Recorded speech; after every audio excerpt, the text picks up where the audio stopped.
Hello all. अब इस video के अंदर हम पढ़ेंगे केमिकल प्रॉपर्टीज़ ऑफ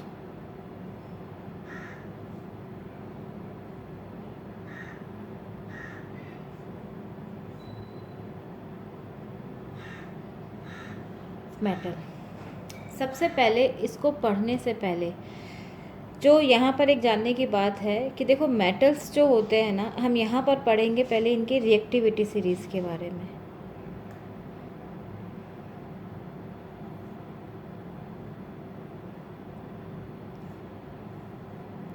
देखो रिएक्टिविटी सीरीज़ क्या होती है।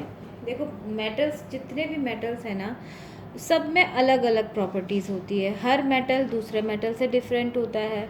तो मेटल्स का क्या होता है कि जब केमिकल प्रॉपर्टीज़, यानी जब किसी के साथ वो रिएक्शन करते हैं, ऑक्सीजन के साथ करें, एयर के साथ करें, वाटर के साथ करें, एसिड के साथ करें, तो जब भी वो रिएक्शन करते हैं ना, तो उन रिएक्शन के अंदर उनकी एक्टिविटी अलग अलग होती है। रिएक्टिव वो कितने होते हैं, तो देखो जो मेटल्स कम मतलब स्ट्रॉन्ग रहेंगे, या जिनके अंदर थोड़ी मेटल की प्रॉपर्टीज़ थोड़े कम स्ट्रॉन्ग है, जिनके मेल्टिंग पॉइंट, बॉइलिंग पॉइंट थोड़े कम हैं, तो वो उतने ही ज़्यादा रिएक्टिव होते हैं।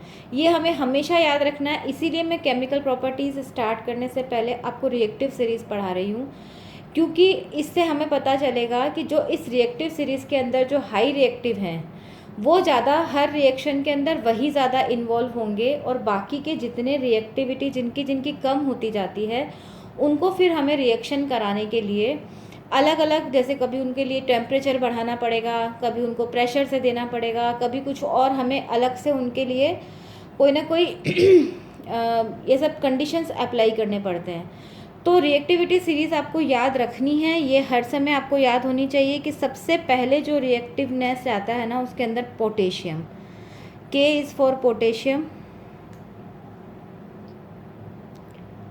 ठीक है। उसके बाद इसके अंदर आता है सोडियम, Na फॉर सोडियम। ये रिएक्टिव सीरीज़ जो है ना, आप समझ लो कि ये इस तरह से डाउनवर्ड जा रही है, यानी ये हाई रिएक्टिव है और वो लेस रिएक्टिव है। यहाँ पर ये आता है मोस्ट रिएक्टिव, ठीक है ना, ये मोस्ट रिएक्टिव है। इसके बाद आता है इसके अंदर कैल्शियम, ठीक है। सबसे ज़्यादा तो देखो ये दोनों मोस्ट रिएक्टिव होते हैं। उसके बाद आ गया आपके पास कैल्शियम, फिर मैग्नीशियम,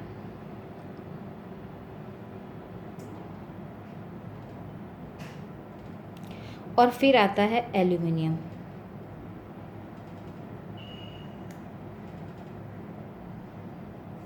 ये तीन जो है ना, ये रिएक्टिव होते हैं। ये बहुत ज़्यादा रिएक्टिव हैं, ये थोड़े लेस रिएक्टिव हैं, मतलब लेकिन फिर भी काफ़ी रिएक्टिव होते हैं। इसके बाद आता है जिंक, उसके बाद आयरन,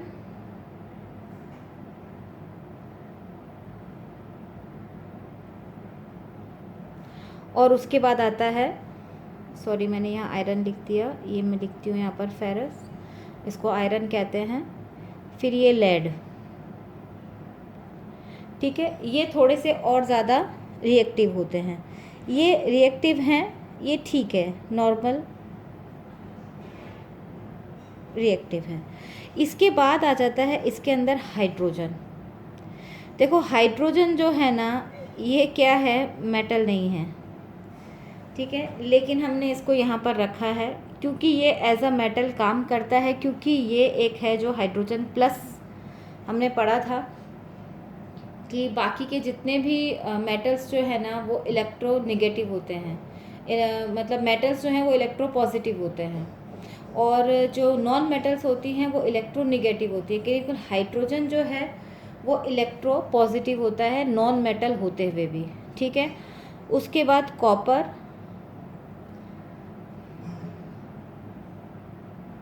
इसकी मतलब आप समझो कि अब ये जो है ना, ये बहुत कम रिएक्टिव होगा, बहुत लेस रिएक्टिव होते हैं। ये इन नॉर्मल कंडीशन के अंदर ये किसी चीज़ से रिएक्शन नहीं करना चाहते।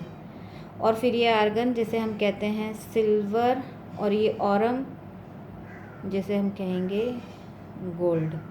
तो ये सब जो हैं ये एकदम लेस रिएक्टिव। तो ये सीरीज़ आपको हमेशा याद रखनी है। इस सीरीज़ में आपको इससे पता चलेगा कि डिस्प्लेसमेंट रिएक्शंस जो आएंगी आगे, जब हम केमिकल प्रॉपर्टीज़ को डिस्कस करेंगे ना, तो आपको ये सीरीज़ बहुत काम आने वाली है। तो अब हम इसके अंदर नेक्स्ट जो है वो टॉपिक शुरू करते हैं कि एक एक चीज़ से ये कैसे रिएक्शन इनका स्टार्ट होता है। तो सबसे पहले इनकी केमिकल प्रॉपर्टीज़ के अंदर होता है कि जब मेटल्स जो होते हैं ना उनको हम एयर में रखते हैं, तो हमने देखा है कि देखो एयर के साथ मेटल जो है ना वो रिएक्ट करते हैं। तो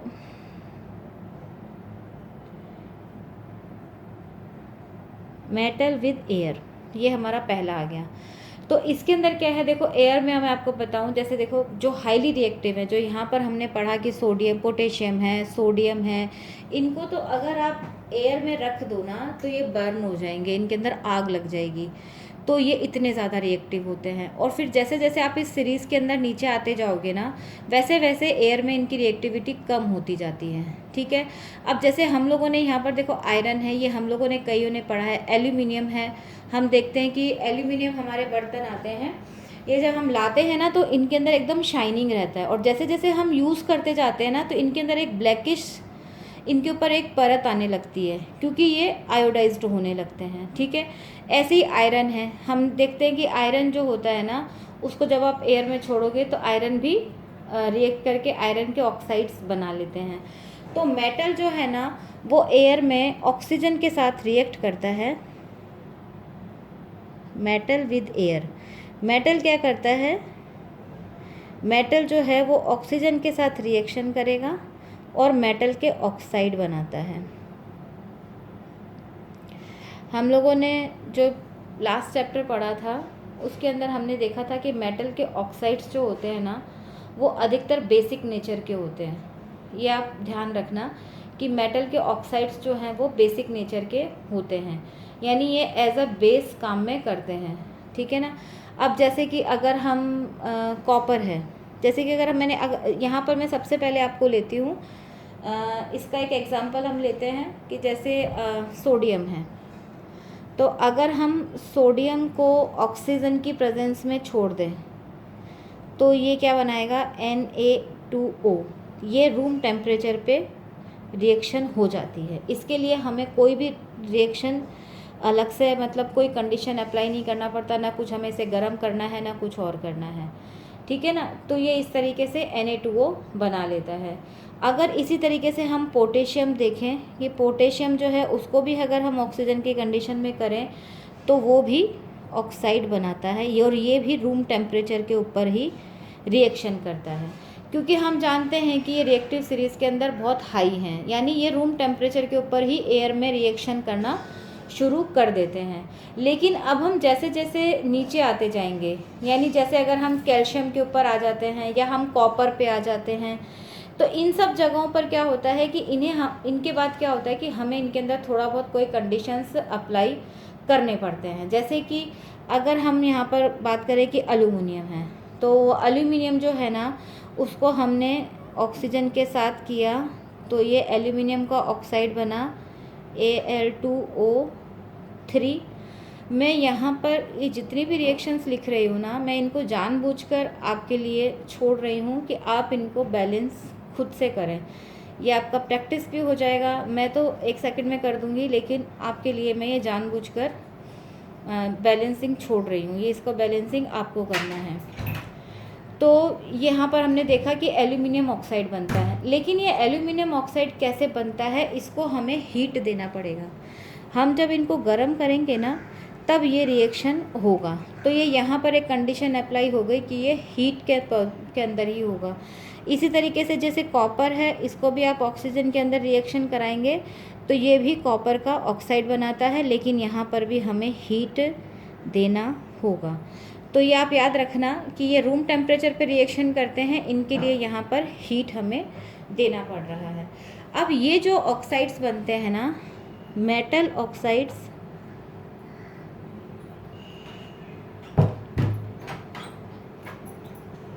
are normally basic in nature. ये एज अ बेस काम करते हैं, ये हम जानते हैं कि ये बेसिक होते हैं, यानी ये बेस हैं, इनके साथ अगर आप कोई एसिड मिला दो तो ये सॉल्ट बना लेंगे। ये हमने पिछले चैप्टर में भी पढ़ा था कि एसिड और बेस आपस में रिएक्शन करके सॉल्ट एंड वाटर बनाते हैं। तो ये है इनका मेटल का ऑक्साइड्स होते हैं। अब अगर ये जो मेटल के ऑक्साइड्स हैं ना, ये क्या होते हैं कि अगर हम यहाँ पर इनके बारे में देखें तो यहाँ पर एक टर्म और यूज़ होती है जिसे हम कहते हैं amphoteric oxides.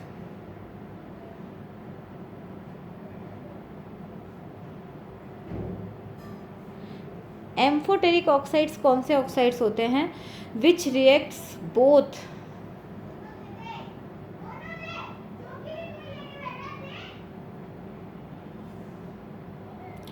which reacts with both acid and base। ठीक है ना, ये एसिड और बेस दोनों के साथ रिएक्शन करते हैं और एसिड और बेस दोनों के जैसा नेचर शो करते हैं। तो यहाँ पर हम क्या मतलब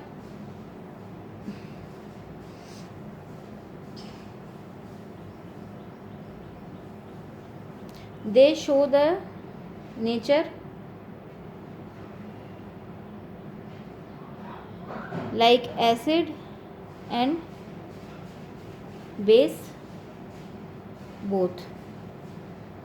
तो इसको हम यहाँ पर ऐसे लिख सकते हैं कि इसके अंदर जो एक एग्जांपल है, जैसे एल्यूमिनियम का जो ऑक्साइड बना था, तो अगर हम यहाँ पर इसको एज अ बेस यूज़ करते हैं और इसके अंदर अगर हम एक HCl के, जो कि एक एसिड है, उसके साथ हम इसकी रिएक्शन कराते हैं तो ये क्या बनाएगा? यहाँ पर एक सॉल्ट और वाटर बनाएगा।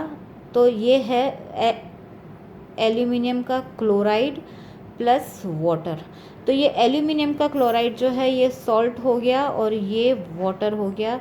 तो ये रिएक्शन हमें पता है कि एसिड प्लस बेस मिलकर के सॉल्ट और वाटर बना रहे हैं। तो यहाँ पर ये जो एल्यूमिनियम का ऑक्साइड है वो काम कर रहा है बेस के जैसे। अगर हम इसी एल्यूमिनियम ऑक्साइड को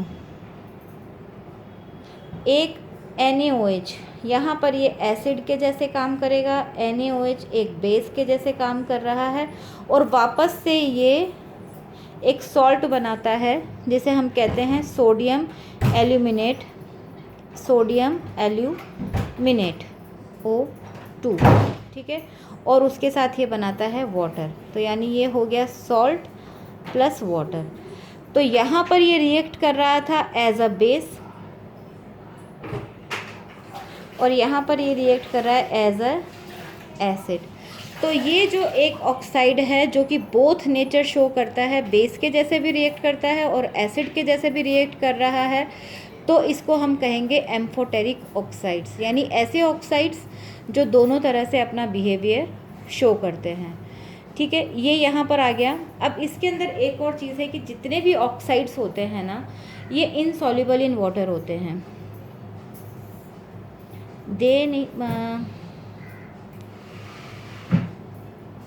metal oxides are insoluble in water. Most probably इनके अंदर से जितने भी होते हैं ना, ये वाटर के अंदर सॉल्युबल नहीं होते हैं। लेकिन अगर ये वाटर के अंदर सॉल्युबल होते हैं, जैसे कि सोडियम हुआ या पोटेशियम हुआ, ये वाटर के अंदर, क्योंकि ये बहुत हाई रिएक्टिव होते हैं, तो ये वाटर के साथ रिएक्शन करते हैं और वाटर के साथ रिएक्शन करके ये हमेशा अल्कालीज यानी बेस, ऐसे बेस बनाते हैं जो कि वाटर सॉल्युबल होते हैं। तो जैसे कि यहाँ पर मैंने देखा Na2O है, तो अगर मैं ये सॉलिड फॉर्म में होता है प्लस इसको मैं वाटर के साथ मिक्स कर दूँ तो ये बना लेगा एक्वस। ये वाटर सॉल्युबल अल्कली है, बेस जिसे हम कहेंगे, ऐसे बेस जो कि वाटर सॉल्युबल होते हैं। इसी तरीके से पोटेशियम का ऑक्साइड है, ये भी, इसको भी आप वाटर के साथ मिक्स करो तो ये भी बेस बनाता है। ठीक है, रिएक्शन वैसे ही मैं यहाँ पर कंप्लीट नहीं कर रही हूँ, इसे आप कंप्लीट करिएगा। जितनी भी इक्वेशंस मैंने लिखाई है, चाहे इस चैप्टर्स पे हों चाहे इस पेज पर हो, जितनी भी रिएक्शंस हैं, कोशिश करना आप इनको बैलेंस कर पाओ। और इस तरीके से यहाँ पर ये बात होता है कि मेटल के ऑक्साइड्स जो हैं वो क्या क्या जो अपना रिएक्शंस है वो शो करते हैं। अभी मैं एक और आपको यहाँ पर बता देती जाती हूँ कि मतलब मेटल्स जो होते हैं ना, वो सारे मेटल्स जो हैं वो ऑक्सीजन के साथ रिएक्शन नहीं करते हैं। जैसे कि आप देखना अपने गोल्ड है, हम गोल्ड की ज्वेलरी पहनते हैं, तो गोल्ड को कभी हमने देखा है कि वो काला पड़ता है? गोल्ड हम लोग भले डेली यूज़ में पहनते हैं, लेकिन गोल्ड जो है ना वो एयर के साथ कोई रिएक्शन नहीं करता है। तो ऐसे ही बहुत सारे ऑक्साइड्स हैं, या ऐसे सॉरी ऑक्साइड्स नहीं, बहुत सारे मेटल्स ऐसे हैं जो एयर के साथ कोई रिएक्शन नहीं करते हैं, लेकिन बहुत सारे ऐसे भी मेटल्स हैं जो एयर के साथ रिएक्शन करते हैं। जैसे कि हमने यहाँ पर देखा सोडियम है, पोटेशियम है, एल्यूमिनियम है, आयरन है, ये सब जो होते हैं ना ये पूरी तरह से मेटल के साथ रिएक्शन, एयर के साथ रिएक्शन करते हैं। अभी इनके अंदर जैसे क्या होता है कि यहाँ पर आपके चैप्टर में, यहाँ पर आप देखिए आपकी बुक में पेज नंबर 42 है, उसमें यहाँ पर आपके बारे में दो बातें लिखी हुई है। चूँकि ये पूरा थ्योरेटिकल है इसलिए मैं आपको इसी बुक से ही पढ़ा देती हूँ। देखो इसके अंदर लिखा हुआ है कि सारे मेटल्स जो है ना they do not react with oxygen at the same rate. ठीक है, तो इनकी रिएक्टिविटीज़ जो होती है ना वो डिफरेंस होती है, क्योंकि ये मैंने आपको रिएक्टिविटी सीरीज़ इसीलिए यहाँ पर पहले पढ़ाई ताकि आपको समझ में आ जाए कि कौन ज़्यादा रिएक्टिव है और कौन नहीं है। अब जैसे हमने पढ़ा था कि चूँकि पोटेशियम और सोडियम जो है ना ये इतने हाई रिएक्टिव होते हैं कि अगर हम इनको एयर के अंदर खुला छोड़ दें, इफ़ दे ओपन अगर हमने इनको छोड़ दिया ना एयर में, तो ये फायर को कैच कर लेते हैं। तो इनको फायर से बचाने के लिए, जैसे लैब के अंदर सोडियम जो होता है ना वो बहुत सारी रिएक्शंस करने के काम में आता है, तो वहाँ पर हम इसको खुला नहीं छोड़ते, तो वहाँ पर हम क्या करते हैं, इसको केरोसिन जो होता है उसके अंदर डुबा के रखते हैं, यानी इसका एयर के साथ डायरेक्ट कनेक्ट नहीं हो। तो इसलिए हम इसको केरोसिन के अंदर डुबा के रखते हैं ताकि ये एयर के साथ कनेक्ट ना कर सके और फायर को कैच ना कर सके। उसी तरीके से जैसे मेटल्स है, जैसे मैग्नीशियम हो गया, एल्यूमिनियम हो गया, ये सब क्या करते हैं थोड़े लेवल पे इनके अंदर, क्योंकि थोड़ी सी रिएक्टिविटी इनकी सोडियम से कम है, तो ये रिएक्टिविटी तो करते हैं, ये रिएक्ट तो करते हैं ऑक्सीजन के साथ में, लेकिन कम करते हैं। और उसकी वजह से क्या होता है कि इनके जो भी हमने यूज़ किया है, एल्यूमिनियम का कोई भी यूटेंसिल हम यूज़ कर रहे हैं, या एल्यूमिनियम एज अ मेटल ओर की तरह अगर हमारे पास है, तो उसके चारों तरफ एक थिन लेयर ऑफ ऑक्साइड जो होता है ना वो जमा हो जाता है। ये ऑक्साइड जो होता है ना वो आगे उसका फर्दर ये क्या होता है पूरा एक लेयर बना लेता है, जिसे हम कहेंगे एनोडाइज्ड हो गई है। ये लेयर जो होता है ना वो फर्दर कोरोजन को रोकने का काम करता है। अब जैसे आयरन है, तो आयरन जो है ना अगर आप उसको अगर एनवायरनमेंट में आप उसको छोड़ दो तो वो एयर के साथ में कोई रिएक्शन नहीं करता है, लेकिन अगर आप उसके छोटी छोटी आयरन की अगर फिलिंग्स जो होती है ना, वो आयरन की जो फिलिंग है यानी छोटा छोटा बारीक अगर आपने उसके टुकड़े टुकड़े कर लिए और फिर अगर आप उसको आग में फेंको तो फिर वो बर्न होते हैं। तो इस तरीके से इनका बहुत सारे मेटल्स जो है ना उनके अलग अलग होता है। लेकिन अभी गोल्ड और सिल्वर है, ये आयरन ये मोस्ट प्रोबेबल एयर के साथ में कोई रिएक्शन करते ही नहीं हैं। इनको आप चाहे कितना भी ज़्यादा एग्रेसिव कर दो तो भी नहीं होते हैं। यहाँ पर आपको एक ये जो येलो जो आपका दिया हुआ है बॉक्स, इसके अंदर एनोडाइजिंग प्रोसेस बताया हुआ है कि एल्यूमिनियम की जो होती है ना, एल्यूमिनियम के कोई भी यूटेंसिल्स या एल्यूमिनियम के कोई भी आर्टिकल्स बनाए जाते हैं ना, तो उनको कोरोजन से बचाने के लिए उनको एनोडाइज करना पड़ता है, यानी हम उनके ऊपर एक परत चढ़ा देते हैं एल्यूमिनियम ऑक्साइड की, हम पहले से चढ़ा के देते हैं। वो परत जो होती है ना उसको हम कलर भी कर सकते हैं, तो वो क्या होता है उससे आर्टिकल जो होते हैं ना वो सुंदर लगते हैं। और तो ये जो प्रोसेस होता है एनोडाइजिंग का प्रोसेस होता है वो कैसे किया जाता है कि जैसे वाटर लिया, वाटर के अंदर हम लोगों ने H2SO4 डाल दिया, डाइल्यूट सल्फ्यूरिक एसिड डाला, उसके बाद हम लोगों ने क्या किया कि जो भी हमारा आर्टिकल है एल्यूमिनियम का जो भी आर्टिकल होगा ना उसको हम एनोड बना देंगे। एनोड बनाने का मतलब हो गया कि वो पॉजिटिव हो गया। अब जब इलेक्ट्रोलिसिस हम स्टार्ट करते हैं वाटर में, तो हमको पता है कि ऑक्सीजन जो है वो माइनस है, निगेटिव आयन होंगे, और हाइड्रोजन जो है वो पॉजिटिव होगा। तो जो निगेटिव ऑक्सीजन है वो एनोड पर जाएगी, क्योंकि एनोड क्या है, पॉजिटिव है, तो वो एनोड पर जाएगा। और एनोड को हमने क्या बनाया है, कोई एल्यूमिनियम का आर्टिकल है, यानी ये ऑक्सीजन जो है वो एनोड यानी एल्यूमिनियम से रिएक्ट करेगी, एल्यूमिनियम का ऑक्साइड बनाएगी, और इस तरह से उसके ऊपर पूरी एक लेयर बन जाती है। तो that is called anodizing process. Okay, ये यहाँ पर एक आपका एनोडाइजिंग प्रोसेस आ गया। इसके बाद नेक्स्ट वीडियो में मैं आपको बताऊंगी कि क्या होता है जब मेटल्स जो हैं वो वाटर में रिएक्ट करते हैं, या आगे इनका फर्दर और केमिकल प्रॉपर्टीज़ नेक्स्ट वीडियो में।